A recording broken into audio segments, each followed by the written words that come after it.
अस्सलाम वालेकुम प्यारे दोस्तों, जुल्फ़ी नॉलेज लैंड वर्ल्ड में खुश आमदीद। सुल्तान सलाहुद्दीन अय्यूबी रहमतुल्लाह अलैह यूसुफ सलाहुद्दीन अमीर जंजार की साजिशों से बेखबर अपनी फ़ौजी मशकों में मसरूफ़ था।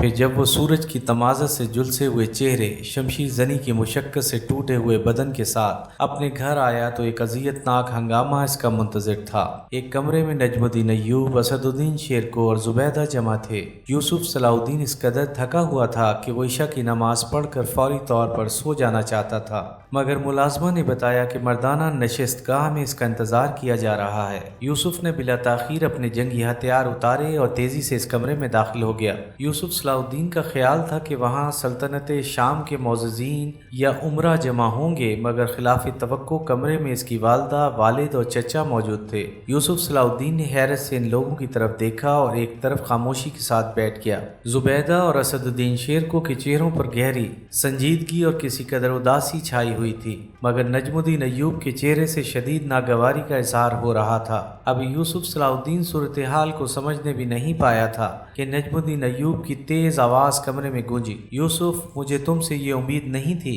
कि तुम बदअहदी करोगे और बाप की नाफरमानी के मुर्तकिब होगे। ये कहकर नजमुद्दीन अय्यूब ने अमीर जंजार की पूरी गुफ्तगू बेटे के सामने दोहरा दी। नजमुद्दीन अय्यूब, असदुद्दीन शेरको और जुबैदा का ख्याल था कि इस इंकशाफ पर यूसुफ सलाहुद्दीन घबरा जाएगा, लेकिन हैरत अंगेज तौर पर यूसुफ की इस्तकामत में कोई फ़र्क नहीं आया। इसने इंतहाई मुअद्दब और ठहरे हुए लहजे में नजमुद्दीन अय्यूब को मुखातिब करते हुए कहा, बाबा मोहतरम, अमीर जंजार की फराहम करदा इतलात हर्फ ब हर्फ दुरुस्त हैं। शारिया तर्क दुनिया करके उस्ताद गिरामी के मदरसे से एक गोशे में जा पड़ी है। मैं कभी कभी इससे मिलने चला जाता हूँ, बस इससे ज़्यादा किसी बात में कोई सदाकत नहीं। मेरा सवाल ये है कि तुम इससे मिलते ही क्यों हो? नजमुद्दीन अय्यूब की आवाज़ से गुस्सा छलक रहा था। मैंने इस बदनाम कनीज़ के अपने घर आने पर पाबंदी लगाई थी, मगर तुमने इससे मिलने का दूसरा रास्ता तलाश कर लिया। इसे बदनाम कनीज़ ना कहें बाबा मोहतरम। यूसुफ सलाहुद्दीन का लहजा उदास हो गया था। वो एक मजलूम लड़की है जो अमीराना मजालिम का शिकार होकर रुसवाई का हदफ बन गई है, और अब तुम इस कनीज़ के हवाले से मेरी रुसवाई का सबब बन रहे हो। नजमुद्दीन अय्यूब की नाराज़गी और लहजे की सख्ती में मजीद इजाफा हो गया था। असदुद्दीन शेर को अपने बड़े भाई और भतीजे की गुफ्तगू बहुत गौर से सुन रहा था। मैं इस लड़की से मिलने पर मजबूर हूँ बाबा। यूसुफ सलाहुद्दीन का लहजा बददस्तूर उदास था। तुम्हारी यही मजबूरी तो गुमराही के रास्ते की निशानदेही कर रही है। नजमुद्दीन अय्यूब बेटे के इस जवाब पर गजबनाक हो गया था। आखिर वो कौन सी मजबूरी है कि जिसके बायस तुम अपने कदमों को इस तरफ जाने से नहीं रोक सकते? नजमुद्दीन अय्यूब ने बड़ा मुश्किल सवाल कर दिया था। यूसुफ सलाहुद्दीन के चेहरे पर शदीद ज़हनी कशमकश के आसार नुमाया हो गए थे और वो फौरी तौर पर अपने बाप के सवाल का जवाब ना दे सका। असदुद्दीन शेरको और जुबैदा भी पलके झपकाए बगैर यूसुफ सलाहुद्दीन की तरफ देखने लगे, जो अचानक बहुत ज्यादा परेशान नजर आने लगा था। तुम्हारी यही खामोशी तो मुजरिम होने की दलील पेश कर रही है। नजमुद्दीन अय्यूब ने इंतहाई सख्त लहजे में कहा। आखिर यूसुफ सलाहुद्दीन के होठों की जुम्बिश हुई, इसकी आंखें झुकी हुई थीं और आवाज में हल्की सी लड़खड़ाहट थी। मैं चाहता था कि आप मेरी खामोशी का मफहूम समझ लें और अपने बेटे की बेगुनाही पर एतबार कर लें, मगर अफसोस ऐसा नहीं हुआ। बिलाखिर मैं लबकुशाई के लिए मजबूर हो गया। मुझे यकीन है कि आप मेरी इस बेबाकाना गुफ्तगू को माफ फरमा देंगे। ये कहकर यूसुफ सलाहुद्दीन चंद लम्हों के लिए खामोश हो गया। असदुद्दीन शेरको और जुबैदा घबरा गए कि यूसुफ सलाहुद्दीन के लहजे से सरकशी का रंग छलक रहा था। ये तो बात की बात है कि तुम्हारी गुस्ताखी को माफ किया जाए या इस पर सजा दी जाए। नजमुद्दीन अय्यूब के लहजे में तंदो तेजी और नाराजगी थी। पहले तुम अपनी मजबूरी की वजाहत करो। यूसुफ सलाहुद्दीन ने सर झुकाए हुए कहा, शारिया हादसाती तौर पर मेरी मोहब्बत में गिरफ्तार हो गई है। इसी मोहब्बत ने इसे काजी इब्न अरसून की दरसगाह तक पहुँचाया ताकि वो खुद को किताबों के मुताले में गुम कर दे और सकून दिल हासिल कर सके। यूसुफ सलाहुद्दीन की गर्दन बदस्तूर झुकी हुई थी और इसकी ज़बान से अल्फाज टूट कर अदा हो रहे थे।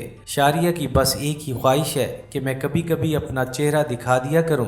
बस यही वजह है कि मैं जब भी उस्ताद गिरामी की खिदमत में हाजिर होता हूं तो कुछ देर के लिए इस गमज़दा खातून के हुजरे में भी चला जाता हूं। तुम अपनी इस हमाकत का अंजाम जानते हो। नजमुद्दीन अय्यूब ने गजबनाक लहजे में कहा, तुम्हें क्या मालूम कि ہم نے کس قدر جافشانی کے بعد اپنی جان کو خطرات میں ڈال کر سلطان عادل کا قرب حاصل کیا ہے۔ امیر زنجار شعبہ جاسوسی کا افسر اعلیٰ ہے، اگر اس نے یہ بات سلطان عادل کے کانوں تک پہنچا دی تو ہماری عزت کا یہ محل ایک لمحے میں زمیں بوس ہو جائے گا۔ میں سلطان عادل کے احسانات کو آخری سانس تک فراموش نہیں کروں گا۔ یوسف صلاح الدین نے سر اٹھایا، مگر عزت و ذلت تو اللہ تعالیٰ کے اختیار میں ہے۔ میں نے ایسا کوئی کام نہیں کیا جو میرے خاندان کی رسوائی کا سبب بنے۔ کیا تم اس کنیز کے پاس جانا نہیں چھوڑ سکتے؟ بیٹے کا جواب سن کر نجم الدین ایوب کچھ اور برہم ہو گیا تھا۔ بابا محترم، میں شاریہ سے وعدہ کر چکا ہوں کہ جب تک زندہ ہوں اس سے ملنے آتا رہوں گا۔ یوسف صلاح الدین نے کسی ہچکچاہٹ کے بغیر پورا اعتماد لہجے میں کہا، اگر کسی انسان کو میرا چہرہ دیکھنے سے سکون کی چند سانسیں میسر آ جاتی ہیں تو یہ میرے لیے انتہائی خوشی کا مقام ہے۔ میں اسے خدمت خلق سمجھتا ہوں۔ یوسف صلاح الدین کا جواب سن کر زبیدہ اور اسد الدین شیرکو کے ہونٹوں پر مسکراہٹ ابھر آئی اور ان کے چہرے خوشی سے دمکنے لگے۔ اگر میں تمہیں حکم دوں کہ اس کنیز سے ملنا چھوڑ دو، نجم الدین ایوب کے لہجے میں وہی سختی تھی۔ اگر میں شاریہ سے وعدہ نہ کر چکا ہوتا تو بلا تاخیر آپ کے حکم پر عمل کرتا اور زندگی بھر اس پر قائم بھی رہتا۔ یوسف صلاح الدین نے باوقار لہجے میں کہا، میں آگ کی فطرت کو جانتا ہوں یوسف، اس کا کام جلانا ہے۔ بیٹے کا جواب سن کر نجم الدین ایوب کچھ اور غضبناک ہو گیا تھا۔ مجبوراً مجھے اس چنگاری کو بجھانا ہی پڑے گا۔ نجم الدین ایوب کے بگڑے ہوئے تیور دیکھ کر زبیدہ اور یوسف صلاح الدین پریشان ہو گئے، مگر اسد الدین شیرکو نے مداخلت کرتے ہوئے پوچھا، برادر معظم، چنگاری کو بجھانے سے آپ کا کیا مفہوم ہے؟ میں اس فریب کار کنیز کو شام کی حدود میں رہنے نہیں دوں گا۔ نجم الدین ایوب کا غصہ بڑھتا ہی جا رہا تھا۔ میں سلطان عادل سے درخواست کروں گا کہ میرے خاندان کو اس فتنے سے نجات دلائی جائے۔ نجم الدین ایوب کے اس فیصلے پر یوسف صلاح الدین بے قرار ہو گیا۔ بابا محترم، اس سے پہلے کہ آپ سلطان عادل سے شاریہ کی شہر بدری کے لیے درخواست کریں، میں آپ سے التجا کرتا ہوں کہ اس مظلوم لڑکی پر اللہ کی زمین تنگ نہ کریں۔ قاضی صاحب کی درسگاہ میں اسے گوشہ عافیت حاصل ہے۔ اگر شاریہ وہاں سے نکال دی گئی تو پھر اسے کہاں پناہ ملے گی؟ وہ بہت معصوم اور غیرت مند لڑکی ہے۔ امیر ابن مرکوم نے اس پر مظالم ڈھائے تھے، پھر آپ نے نتیجہ دیکھا۔ وہ کوڑ زدہ امیر بستی سے باہر پڑا ہوا ہے اور لوگ اس پر ترس کھا کر بھیک کی روٹی کے چند ٹکڑے ڈال جاتے ہیں۔ یہ سب ایک بے سہارا لڑکی کی دل آزاری کا نتیجہ ہے۔ براہ کرم اسے اس کے حال پر چھوڑ دیں۔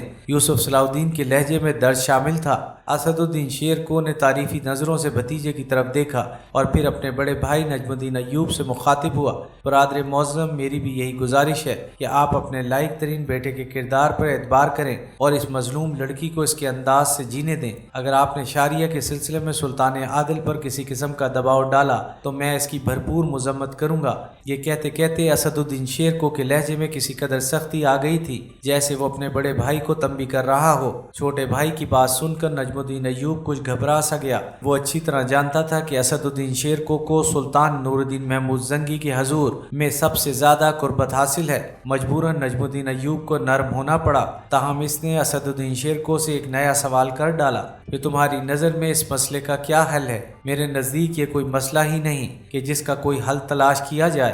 اسد الدین شیرکو نے بے نیازانہ مسکراتے ہوئے کہا، بالفرض یہ کوئی مسئلہ ہے تو اس کا وہی حل ہے جو یوسف نے پیش کیا ہے۔ اسد الدین شیرکو کی مداخلت نے صورتحال کو یکسر بدل کر رکھ دیا تھا۔ پھر یہ طویل گفتگو اس نتیجے پر ختم ہوئی کہ نجم الدین ایوب نے یوسف صلاح الدین کو یہ قسم کھانے پر مجبور کر دیا کہ وہ کسی بھی حال میں ترک کنیز شاریہ سے شادی نہیں کرے گا۔ ایپیسوڈ 25 اختتام پذیر ہوئی۔